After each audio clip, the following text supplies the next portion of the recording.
અરવલ્લીની ગિરિમાળાઓમાં આવેલું ગુરુ શ્રી દુધળીનાથ મહારાજ અંતિમ પ્રાચીનનું મંદિર ગુરુનો બોખરો વડગામ તાલુકો જલોત્રા ગામમાં આવેલ છે। આ વિડીયો ભાઈ જુઓ, તમને मज़ा आई जैसे। तो वीडियो पे बने रहे कंटिन्यू, तो आप हम बताते हैं।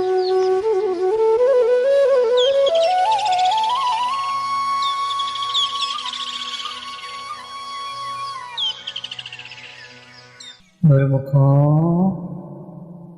संसारिक पदार्थ जमा करके अपने आप को भाग्यशाली समझना सबसे बड़ी नादानी है। भाग्यशाली तो वह है जिसके पास सच्चा धन है। सच्चा धन संत महापुरुषों ने भक्ति का धन बताया है। इसीलिए जितना हो सके भक्ति का धन इकट्ठा करो।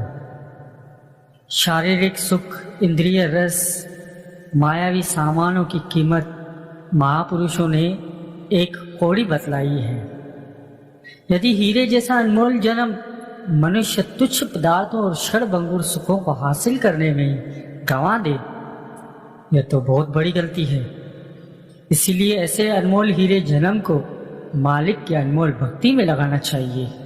जिन्होंने भी भक्ति रस का पान नहीं किया है, उन्होंने तो समझो मनुष्य जन्म ही व्यर्थ गंवा दिया है। मन का भी कोई भरोसा नहीं। इसीलिए संत महापुरुष हमेशा चेतावनी देते हैं कि शुभ कार्य करने में देरी मत करो। जो कल करना है वो आज कर लो।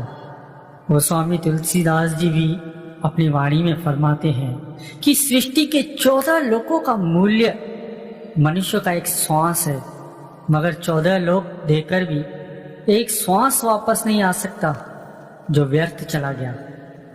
इसीलिए इतनी कीमती सांसों को संसार के इन झमेलों में नाश न करके प्रभु के नाम के सिमरन में लगाकर सफल बनाओ। तृप्त वही नहीं है जिसके पास अधिक धन है, तृप्त वही है जिसके पास संतोष का धन है। कई ऐसे भक्त हैं जो बेचारे भक्ति तो करते हैं, परंतु उनका मन बीच में उनको विचलित कर देता है।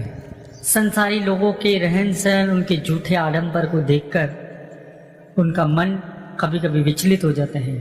वो सोचते हैं कि कितना सुखी आदमी है, कितना शांत है, कितने तो सुख भोग रहा है, परंतु इसका मतलब ये है कि अभी भी वो भक्ति मार्ग पर चलते हुए भक्ति के उन गहरे भेदों से अनजान है। और जिस दिन उन्हें यह अनुभव हो जाएगा कि भक्ति में कितना अपार सुख और शांति भरी हुई है, सादा जीवन जीने में ही सुख और शांति है, तो फिर उन्हें ये संसारी झूठा आडंबर बिल्कुल ही फीका लगने लगेगा। सच्चा सेवक शारीरिक सुखों पर अधिक समय नष्ट नहीं करता।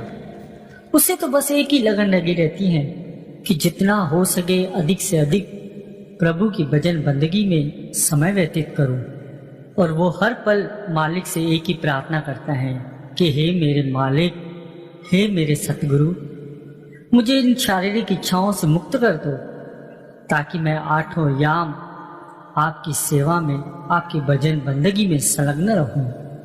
तुम्हारी इच्छा अनुसार अगर सब कुछ नहीं होता तो दिल में कोई विचार न करो। धैर्य और सहनशीलता से सद्गुरु की मौज में खुश रहो, उसमें ही तुम्हारी भलाई है।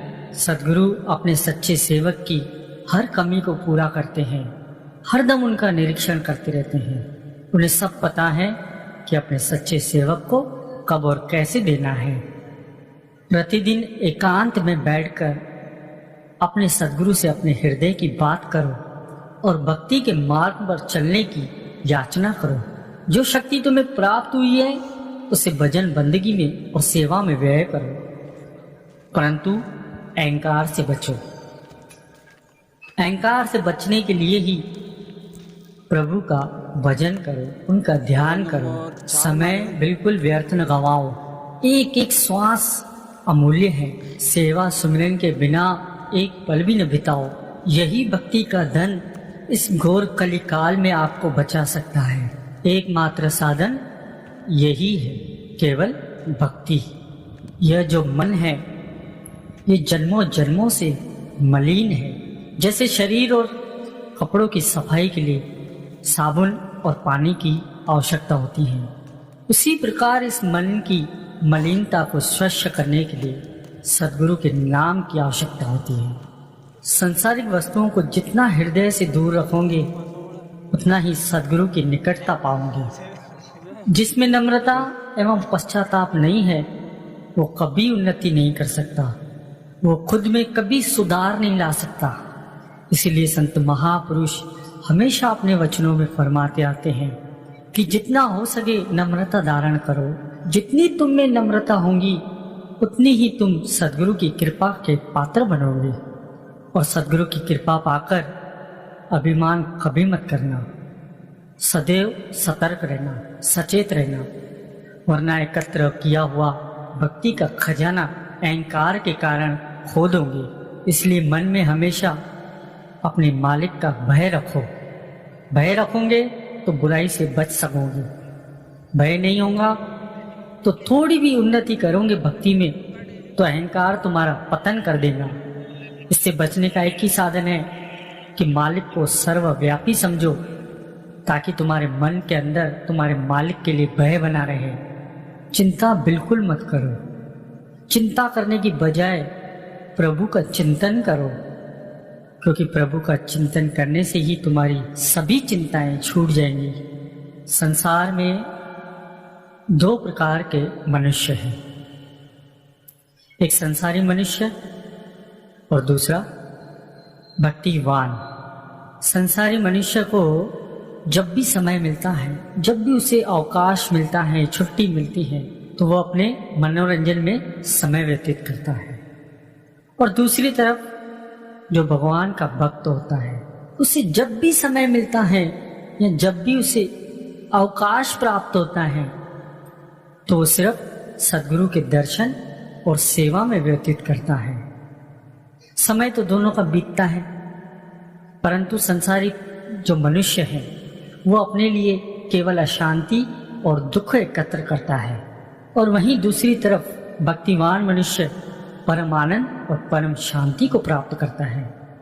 मालिक से अरदास करो कि हे मेरे मालिक, मैं आपसे और कुछ नहीं चाहता, केवल अधिक से अधिक आपकी सेवा, आपकी भक्ति करना चाहता हूँ, जिससे मेरा एक भी श्वास व्यर्थ न जाए। तू साथ है तो डर ना सताए, हर पल मेरा साथ निभाए, दर पे बुला के दुखड़े मिटाए, कैसे ये दास कर्जे चुकाए।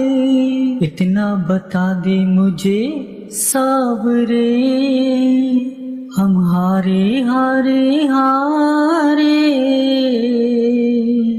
तुम्हारे के सहारे